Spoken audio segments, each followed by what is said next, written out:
This is the 2025 Brewtubers Online Brewers Club Malt Experiment, Amber Ale. Thanks to our sponsors. 5 Star Chemicals. Check out their new online straight-to-consumer homebrew shop where you can buy everything from Star Sand and Line Cleaner to the new liquid PBW that can be used at temperatures as low as 58 degrees Fahrenheit. Check out their online store at 5starchemicals.com/home-brewing. Beer and Wine Hobby Homebrew Supply Store. A local homebrew shop in Danvers, Massachusetts. Order any malt they offer in any quantity you want, and if you order before 11 a.m., they'll package your items and ship out the very same day. Visit the store at www.beer-wine.com. Let's get tasting. Good evening, everyone out there in YouTube land. Kurt from Fermentation Adventures checking back in with the 7th review of the Brewtubers specialty malt experiment for 2025. If you are not aware of what's going on here, 11 of us members in the club, we all work from the same recipe that myself and Nick from Exit 12 put together. We came up with a base recipe for a amber ale, American amber ale, and then we left it up to each brewer to choose their own variable, another specialty malt to add it to the recipe. And the only requirement is that it stayed within the parameters of a BJCP American amber ale. It's easy peasy. So we all brewed these beers. They all got shipped around, and I am at review number 7. This review is, I am going to be reviewing Brookside Brews, Seansy's beer here tonight. And he called his beer Fabulously Rich because, like a good, upstate New Yorker who lives close to the Canadian border, he's a big Tragically Hip fan. And myself, being originally from Canada, I'm a big Tragically Hip fan as well. One of my favorite beers, my barley wine, I call it my Bob Cajun barley wine, which, if you know the Tragically Hip, that's another name of one of their very good songs. And Fabulously Rich comes from Grace 2, I think it is the song that's from. I don't know, maybe not. We'll see if I'm right or wrong. I can't remember now that I got the pressure on and the camera's on. So, recipe should have flew up at some point. You can get a closer look at Sean's can on the spinner that's over my right shoulder. Sean, for his variable, he chose 8 ounces of a Western New York Honey Malt. So I don't see what the maltster is on here. But we know honey malt, it gives us kind of that kind of sweet aroma, light toast, those types of flavors. It's meant to accentuate, and adding that in a amber ale makes a lot of sense. If you look at just the parameters for Sean's beer, he had an original gravity of 1040, final gravity of 1012, and his ABV was 3.7. So who knows, maybe the recipe that was put together for him, he didn't weigh out the grains. It was just shipped to him, and it was short, probably a few pounds of a 2-row, maybe, who knows. But his did come in a little low on the original gravity. Final gravity is kind of in line with most of the beers that I've tried, right around that 10 to 10 13, I think, is the highest I've tried so far. But yeah, the rest is in line, but his ABV is a little less, but the body and everything should be there. So let's open this beer up and try it out. So, nice little hiss from the can, subtle skimophone from the can itself. Just rinsed my glass here, and all right, so let's stop short of the entire can, and wow, this is another very clear beer.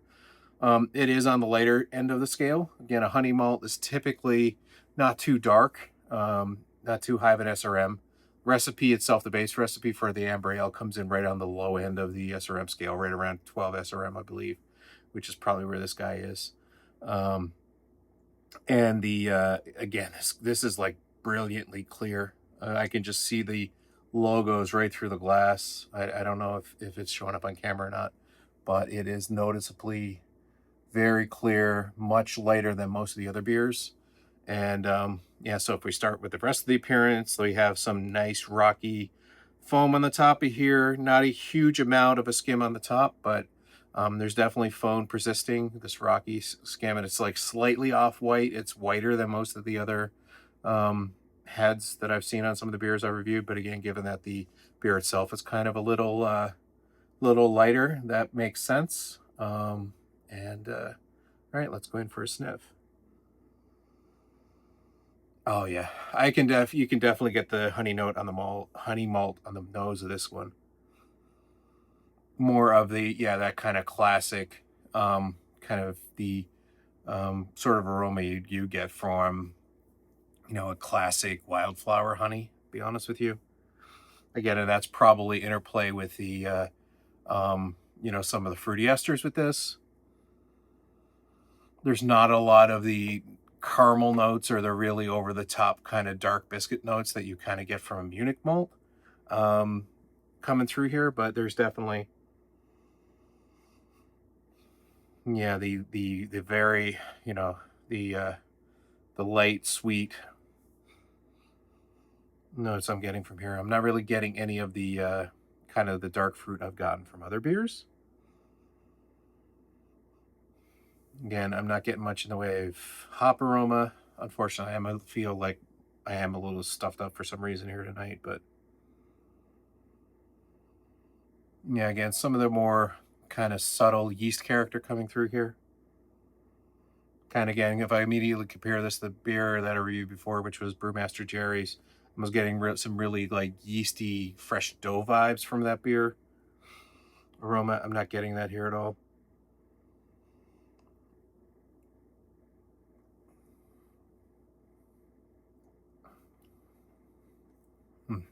Yeah, definitely the very light caramel, the sort of the lighter biscuit, some more of the light toastiness coming through with the honey malt. Is kind of hop bitterness at the end, washing it off. Sean didn't put it on his IBUs on his can, but I assume it's in the 30 range, given that the ABV is kind of a little lower, with the bitterness, and then again, the residual sugar is still there, the residual malt dextrins.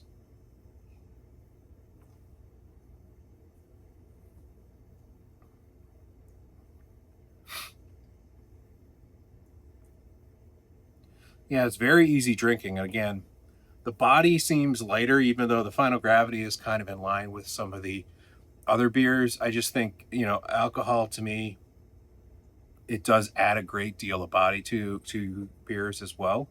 So, as the ABV increases, it gives that sensation of there's more body here. So I think being that the ABV is a little lower, it probably explains why to me the body seems to be more on the lighter side, more on a like, again, if somebody passed this beer to me and said, here, try this, try this Vienna lager, I'd say, it doesn't exactly taste like a Vienna lager, but some of the other things like the mouthfeel and the light nature of it would probably make me think it's kind of in a Vienna lager range, but missing some of the flavor components.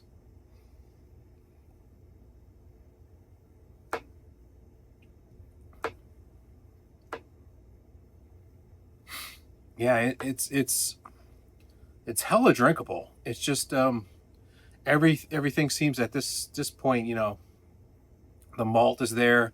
It's there's nothing really intense going on with it. So, I mean, given where things ended up with this, I wonder if just things with the grist were kind of less than was included in the recipe that should have been. I don't know.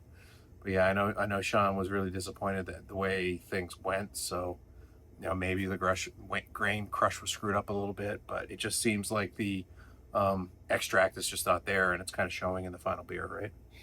But really happy he sent it out. It's a very drinkable beer. I can see these getting crushed. It's just really, for whatever reason, I think some of the honey malt components in here is all that's kind of showing through, and a lot of the kind of underlying base beer is just left a little lacking. because it is kind of light, a little, little aqueous, let's use that word, a little watery, not terribly crispy, but it has that light body. I mean, if someone, again, if I go back to not necessarily the lager, but if somebody said, here's a session amber ale, and just try it out, I'm like, yeah, this is great. It's got a little bit of character, and it's so easy drinking, and it doesn't feel like it's a I'm chewing on something that some amber ales might get into. All right, so I think that's all I got to say about Shanzi's beer here. Let's do, before I do close, let's do some ranking here. I do have the beers ranked out that I've already done so far.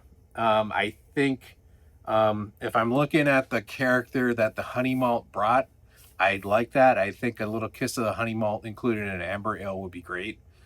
As a single edition, I think we're probably missing some other things we'd want in here, but that I'd want in the recipe. But I mean, I think it's a great ingredient, and it's good to be able to try that in a beer like this. So again, if I go down through the rankings, still at the top, I have Billy with the Melanoid malt. Second, I'd have Drew with his Griffin malt, the Griffin millet. 3, I'd have Hattie with the Ashburn malt, the mild malt. And then I'd where would I slot this in above Jerry's? Yeah, I think I would. I put the honey malt right in here at number 4. So let's put Sean in there for number 4 right now. And then next would be Brewmaster Jerry with his special roast. Then Hunt with his Opal 44, which was a toffee malt. And then my beer with the Cinnamar, still bringing up the rear at this point at number 7. So that's about it. Let's close it out. Quick shout out to 5 Star Chemicals and Beer and Wine Hobby for sponsoring the club, helping make these experiments possible. And with that, cheers. I'll catch you in the next one.